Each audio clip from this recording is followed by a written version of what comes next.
चला कार्यकर्त्यांनो काय दिलंय हे उदाहरण भागीदारी या प्रकारातलं आहे. बघा बरं काय केलंय त्यांनी. दोन माणसं आहेत ती.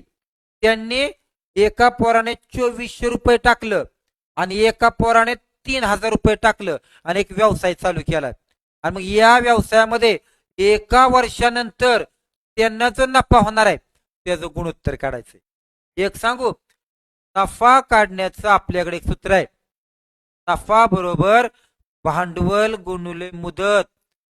या सूत्रामध्ये किमती ठेवल्या तुम्हाला उत्तर आलं. ऐका, नफा दिलेला नाही, नफा बरोबर पण भांडवल दिलंय ना.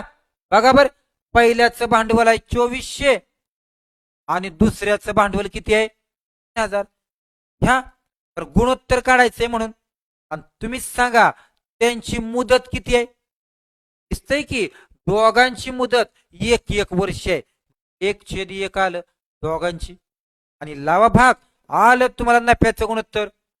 2 शून्याला 2 शून्य केलं, 6ने भाग लावू का.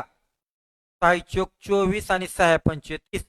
संपलं की 4 एके 4 आणि 5 एके 5. संपलं. नफ्याचं गुणोत्तर आलं 4/5. कुठे सांगा बरं. ऑप्शन नंबर 3 तुमचं उत्तर असेल. कुठं नाही समज.